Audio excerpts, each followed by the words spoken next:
নমস্কার বন্ধুরা, রিনা সাহা ইউটিউব চ্যানেলে আপনাদের সকলকে জানাই স্বাগত। আগামী বুধবার ২৯শে জানুয়ারি বছরের প্রথম অমাবস্যার দিন পুড়িয়ে দিন এই তিনটি জিনিস বাড়ির এই স্থানে। আপনাদের জীবনের সমস্ত দুর্ভাগ্য, দারিদ্রতা, বাড়ির বাস্তুদোষ, রাহু দোষ, রোগ জ্বালা, যন্ত্রণা সমস্ত কিছু পুড়ে শেষ হবে মা কালীর আশীর্বাদে। বন্ধুরা, আসা যাক মূল পর্বে। সামনেই আসতে চলেছে ২০২৫ সালের প্রথম অমাবস্যা। মাঘ মাসের এই অমাবস্যা তিথিটিকে মৌনী অমাবস্যা বলা হয়। মাঘ মাসের মঙ্গলবার বা শনিবার এবং মাঘ মাসের অমাবস্যা তিথিতে মা কালী, মা তারার বিশেষ পুজো অর্চনা করা হয়। অনেক বাড়িতে মা কালীর বার্ষিকী পুজোটিও মৌনী অমাবস্যার তিথিতে হয়ে থাকে। এই বছরের প্রথম অমাবস্যা তিথিটি অত্যন্ত গুরুত্বপূর্ণ। আপনাদের জীবনের যে কোনো দোষ কাটানোর জন্য অত্যন্ত ফলপ্রদায়ী এই তিথিটি। বছরের প্রথম অমাবস্যা ২৯শে জানুয়ারি। অমাবস্যার দিন আপনারা যদি সন্ধেবেলায় তিনটি বিশেষ জিনিস পুড়িয়ে দেন, তাহলে আপনাদের জীবনের সমস্ত সমস্যা থেকে মুক্তি পাবেন। বাড়ি ও ঘরের সমস্ত বাস্তু দোষ দূর হবে। তার সাথে সাথে আপনার এবং আপনার পরিবারের কোনো ব্যক্তির ওপর কুনজর থাকলে সেটিও থেকে আপনারা রক্ষা পাবেন। চলুন বন্ধুরা, আসা যাক মূল পর্বে। বন্ধুরা, আপনারা অনেকেই আছেন যারা পুজো পাঠ করতে ভালোবাসেন এবং সকাল ও সন্ধেবেলায় ঠাকুরের নাম সংকীর্তন করতে ভালোবাসেন এবং করে থাকেন। তা সত্ত্বেও জীবনে নানা প্রকার দুঃখ দুর্দশা লেগেই থাকে। আমাদের মনের ইচ্ছা কোনোভাবেই পূর্ণ হয় না। বিশেষ করে আমাদের জীবনের উন্নতি ও অর্থ আসার পথে বারবার বাধা সৃষ্টি হয়। এর কারণ হচ্ছে ঘরের যতই পুজো পাঠ করি না কেন, আপনার যদি বাড়ির বাস্তু সঠিক না থাকে, ঘরে যদি বাস্তু দোষ থাকে এবং আপনার ওপর গ্রহ দোষ থাকে, কারো নজর আপনার ওপর থাকে, তাহলে কিন্তু আপনার জীবনে কোনোভাবেই উন্নতি হবে না। আপনার জীবনে অর্থ আসার পথেও প্রচুর বাধা আসবে। আপনার সমস্ত কিছু কাজে বাধা সৃষ্টি হবে। তাই আপনাদের সবার আগে উচিত বাড়ির বাস্তু ঠিক করা। বছরের প্রথম অমাবস্যার দিন সন্ধেবেলায় সঠিকভাবে আপনারা এই কাজটি যদি করতে পারেন, বিশেষ তিনটি জিনিস জ্বালিয়ে দিতে পারেন, তারপর এর থেকে যে ধোঁয়া তৈরি হবে সেটি যদি সমস্ত ঘরে ঘরে ছড়িয়ে দিতে পারেন কোনায় কোনায়, তাহলে আপনার বাড়ির বাস্তু কিছু দিনের মধ্যেই সঠিক হয়ে উঠবে। যে বাড়ির বাস্তু ঠিক থাকে সেই সমস্ত বাড়িতে রোগ দুর্ভোগ ঢোকে না। নয়তোবা দেখা যায় সারা বছর মানুষ কিছু না কিছু অসুখ বিসুখে ভোগেন। চিকিৎসার পেছনে প্রচুর অর্থ খরচ হয়ে যায়। বাড়ির বাস্তু ঠিক করতে পারেন, তাহলে রোগ জ্বালা যন্ত্রণা থেকে মুক্তি পাবেন। বন্ধুরা, আজকে আপনাদের বলে দেব আমাদের ঘরে কোথায় সব থেকে বেশি রাহু দোষ থাকে এবং সেটি যদি আমরা ঠিক করতে পারি, তাহলে জীবনের প্রতিটা ক্ষেত্রে সাফল্য লাভ করবেন এবং সব থেকে বেশি নেগেটিভ এনার্জি যেখানে থাকে। এই উপায়টি খুবই ফলপ্রদায়ী এবং পরীক্ষিত। এই উপায়টি করলে ফল পাবেন হাতে নাতে। এই উপায়টি করার জন্য এমন তিনটি জিনিস লাগবে, সেটি আপনার আমার সকলের রান্নাঘরেই আছে এবং এই জিনিসটি আমরা প্রতিদিন রান্নায় ব্যবহার করে থাকি। 3টি লবঙ্গ ও 3টি লবঙ্গের নিখুঁত হতে হবে। কোনোভাবেই যেন বোটা ভাঙা বা ফুল ভাঙা না হয় সেই দিকে খেয়াল রাখবেন।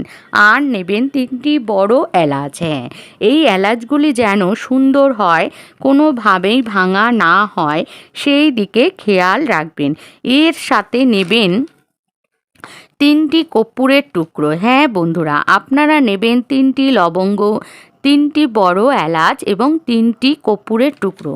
বন্ধুরা, আমরা অনেকেই জানি না লবঙ্গ দিয়ে নানা ধরনের নজর দোষ, বাড়ির বাস্তু দোষ কাটানোর বহু গুণ আছে এবং আয়ুর্বেদিকও বহু গুণ লবঙ্গে আছে। লবঙ্গর বহু গুণ আছে বাড়ির বাস্তু ঠিক করবারও। আর এলাচে যে গুণ আছে, এলাচ পোড়ালে এর ধোঁয়া প্রচুর পরিমাণে পজিটিভ এনার্জি আনে। এলাচ আমাদের মা লক্ষ্মীরও অতি প্রিয়। এলাচ ছাড়া অনেক ধরনের মিষ্টিতেও ব্যবহার করা হয়, যা আপনার বাড়ির জন্য অত্যন্ত শুভ। বাড়িতে এলাচ জ্বালানোর ধোঁয়া বাড়ির পরিবেশে শুভ শক্তির বিকাশ ঘটে। আর লাগবে 3টি কর্পূরের টুকরো। এবার বন্ধুরা, এই 3টি জিনিস একত্রে একটি কাঁসার বা পিতলের থালায় আপনাদের বাড়িতে যে মা কালীর ফটো বা মা কালীর মূর্তি আছে তার চরণের কাছে রেখে দেবেন। যদি আপনার বাড়িতে কোনো মা কালী বা ফটো না থাকে, তাহলে আপনার বাড়ির যে মা লক্ষ্মীর বা ফটো আছে তার চরণের কাছেও আপনারা রেখে দিতে পারেন। সকালে যখন আপনি ঠাকুর পুজো করবেন বন্ধুরা, এই লবঙ্গ ও বড় এলাচ আপনারা রান্নাঘর থেকে নেবেন না, কারণ রান্নাঘরের জিনিসে অনেক সময় ভুলবশত এঁটো কাটা লেগে যেতে পারে। তাই বন্ধুরা, আপনারা পুজোর কাজের জন্য বাজার থেকে কিনে নিয়ে এসে এই কাজটি বা উপায়টি করুন। এই 3টি লবঙ্গ ফুলযুক্ত হতে হবে এবং 3টি বড় এলাচও 3টি কর্পূর, এই 3টি জিনিসের মধ্যে গঙ্গা জলে ছিটা দিয়ে শুদ্ধ করে নেবেন। এবার আপনারা সকালে পুজো অর্চনা করে নেবেন। এই 3টি জিনিস মায়ের চরণে সারা দিন রেখে দেবেন। এই অমাবস্যা কিন্তু একটি গুরুত্বপূর্ণ অমাবস্যার তিথি। এই অমাবস্যার দিন মা কালীর জন্য অবশ্যই একটি লাল রক্ত জবা ফুলের মালা আনবেন এবং মা কালীকে পরিয়ে দেবেন। তারপর মায়ের কাছে ফল মিষ্টি দিয়ে পুজো করবেন, ধূপ প্রদীপ জ্বালিয়ে দেবেন, মায়ের আরতি করে নেবেন। মা কালীর সহায় থাকলে আপনার জীবনে কোনো আপদ বিপদ স্পর্শ করতে পারবে না। আপনাদের জীবনের সমস্ত বাধা বিপত্তিগুলি দূর হবে। তাই অমাবস্যার তিথিতে মা কালীর পুজো অর্চনা করতে ভুলবেন না। এরপর সন্ধেবেলায় আপনি ঠাকুর ঘরে যাবেন। প্রতিদিন যেভাবে সন্ধ্যা আরতি করেন ঠিক সেইভাবে সন্ধ্যা আরতি করে নেবেন। তারপর ঠাকুরের ঘরে যাবেন। এরপর আপনাদের ঠাকুর ঘরে যে মাটির বা পিতলের ধুনুচি আছে সেটি নেবেন। তার মধ্যে দিয়ে দেবেন ওই মা কালীর চরণে রাখা 3টি নিখুঁত লবঙ্গ, 3টি বড় এলাচ এবং 3টি কর্পূরের টুকরো। এবার এই 3টি জিনিস একত্রে ধুনুচিতে রেখে জ্বালিয়ে দেবেন। এরপর এই ধোঁয়াটি প্রথমে আপনার ঘরের ঠাকুরকে দেখিয়ে আরতি করে নেবেন। তারপর এই ধোঁয়াটি আপনার বাড়ির সমস্ত ঘরে ঘরে কোণায় কোণায় এবং আপনার বাড়ির যে মেন দরজা বা সদর দরজার সেখানেও দেখিয়ে দেবেন। তার আগে আপনার বাড়ি বা দরজাগুলো, সমস্ত জানলা দরজাগুলি কিছুক্ষণের জন্য বন্ধ করে রাখবেন এবং এই ধোঁয়া আপনার বাড়ির সমস্ত কোণায় কোণায় ঘরের ঘরে প্রবেশ যাতে করে সেই ব্যবস্থা করবেন। তারপর অন্তত 10 মিনিট পরে আপনি জানলা দরজাগুলি খুলে দেবেন। প্রথমে ঠাকুর ঘরে, তারপরে পূর্ব দিক থেকে শুরু করবেন। বন্ধুরা, আরও একটি কথা, আমাদের সকলের বাড়িতে এখন বাথরুম ঘরের মধ্যে, আগে কিন্তু বাথরুম বাইরে থাকতো, এখন যেহেতু অন্যরকম ব্যবস্থা তাই ঘরের মধ্যে। বন্ধুরা, আমরা অনেকেই জানি না বাড়িতে সব থেকে বেশি নেগেটিভ এনার্জি বাড়ির বাথরুমেই থাকে এবং বহু রাহুও বাড়ির বাথরুমেই থাকে। তাই বন্ধুরা, বাড়ির বাথরুম সব সময় পরিষ্কার পরিচ্ছন্ন রাখতে হবে এবং বাথরুমে কোনোভাবেই যেন বাজে গন্ধ না আসে সেই দিকে খেয়াল রাখবেন। রাহু আমাদের জীবনের বাধা সৃষ্টি করে এবং আমাদের কাজে বাধা আসে এবং নেগেটিভ এনার্জির ফলে আমাদের ঘরে অসুখ বিসুখ লেগেই থাকে, কোনো রকম কাজে এনার্জি আসে না। তাই বন্ধুরা, এই অমাবস্যার দিন সন্ধেবেলায় একটি মাটির প্রদীপ নিতে পারেন বা একটি মাটির পট নিতে পারেন, থালা, তার মধ্যে 3টি লবঙ্গ, 3টি বড় এলাচ ও 3টি কর্পূরের টুকরো একসাথে জ্বালিয়ে দেবেন বাথরুমে। এর ফলে এই কাজটি করবেন অমাবস্যা আর তিথি থেকে। এবং এই কাজটি যখন করবেন অবশ্যই বাথরুমের দরজা বন্ধ রাখবেন এবং বাথরুম দিনের বেলায় স্নান করার আগে পরিষ্কার পরিচ্ছন্ন করে নেবেন এবং কোনোভাবেই যেন গন্ধ না আসে সেই দিকে খেয়াল রাখবেন। এই অমাবস্যা তিথিতে এই কাজটি শুরু করে প্রত্যেক শনি মঙ্গলবার দিন করবেন এবং যেই প্রদীপটাতে আপনি জ্বালাবেন সেটি পরের দিন কোনো প্রবাহিত জলে বা কোনো গাছের গোড়ায় রেখে দেবেন। পরপর এই কাজটি আপনাদের ক্রিয়াটি করতে হবে 21 দিন। তারপর দেখবেন আপনার বাড়ির পরিবেশে ধীরে ধীরে শুভ শক্তির বিকাশ ঘটবে। বন্ধুরা, এই প্রদীপটি আপনারা কোনো প্রবাহিত জলে ভাসিয়ে দেবেন। বন্ধুরা, এই কাজটি করবার সময় বাথরুমের দরজা বন্ধ রাখবেন। এর ফলে বাথরুমের যে ছোট জানলা বা খুরপি থাকে এর মাধ্যমে রাহু বা নেগেটিভ এনার্জি বাইরে বেরিয়ে যাবে। বাথরুমের দরজা কিন্তু সেই মুহূর্তে খুলবেন না, যাতে ধোঁয়াগুলো পুরো বাইরে বেরিয়ে যায় বাথরুমের যে জানলা আছে সেই দিয়ে। তা না হলে ওই ধোঁয়া আপনার ঘরে ঢুকে আপনার ঘরের যে পজিটিভ এনার্জি সেটাকে কিন্তু নষ্ট করে দেবে। তাই বন্ধুরা, অন্তত আধ ঘন্টা বাথরুমটি বন্ধ রাখবেন, ধোঁয়াটা যাতে জানলা দিয়ে বাইরে বেরিয়ে যায়।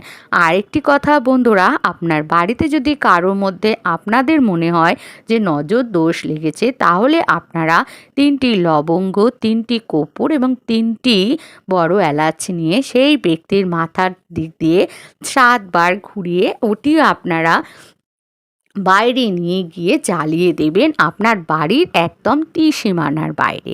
দেখবেন এই কাজটিও আপনারা করবেন শনি বা মঙ্গলবার দেখে।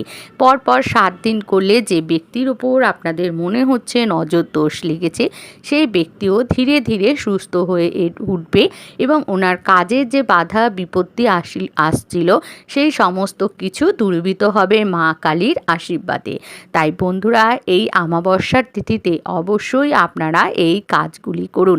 আপনারা বাড়িতে প্রত্যেক দিন সন্ধেবেলায় যদি শনি মঙ্গলবার করতে পারেন, যদি প্রতিদিন করতে পারেন তাহলে অত্যন্ত ভালো ফল পাবেন। যদি আপনাদের পক্ষে প্রতিদিন করা সম্ভব না হয় তাহলে এই অমাবস্যা তিথি থেকে শুরু করে প্রত্যেক শনি মঙ্গলবার অবশ্যই করুন। তাহলে আপনারা ধীরে ধীরে বুঝতে পারবেন আপনাদের বাড়ির পরিবেশ আগে কেমন ছিল, এখন কেমন হয়েছে। মা কালীর আশীর্বাদে আপনাদের সংসারের সমস্ত অশুভ শক্তি কেটে গিয়ে ধীরে ধীরে শুভ শক্তির বিকাশ ঘটবে এবং আপনার সংসারে ধীরে ধীরে অর্থ উন্নতি হবে এবং আপনার সংসার দিনে দিনে সোনার সংসারে পরিণত হবে। তাই বন্ধুরা, অবশ্যই এই অমাবস্যার দিন এই 3টি জিনিস পুড়িয়ে দিন এবং এর ফলে আপনার সংসারে সুখ শান্তি বিরাজ করবে মা কালী এবং মা তারার আশীর্বাদে। তা আজকের ভিডিওটি আমি এখানেই শেষ করছি। আমার ভিডিওটি যদি আপনাদের ভালো লাগে তাহলে লাইক করবেন, শেয়ার করবেন, সাবস্ক্রাইব করবেন এবং যারা আমার চ্যানেলটি আগেই সাবস্ক্রাইব করেছেন তাদেরকে জানাই অসংখ্য অসংখ্য ধন্যবাদ। আশা করছি ভগবানের আশীর্বাদে আপনারা সকলেই ভালো আছেন এবং সুস্থ আছেন। আপনাদের সঙ্গে আবার দেখা হবে একটি নতুন ভিডিওর সাথে। তাই আজকের মতো এখানেই শেষ করছি। জয় মা তারার জয়, জয় মা তারার জয়, জয় মা তারার জয়।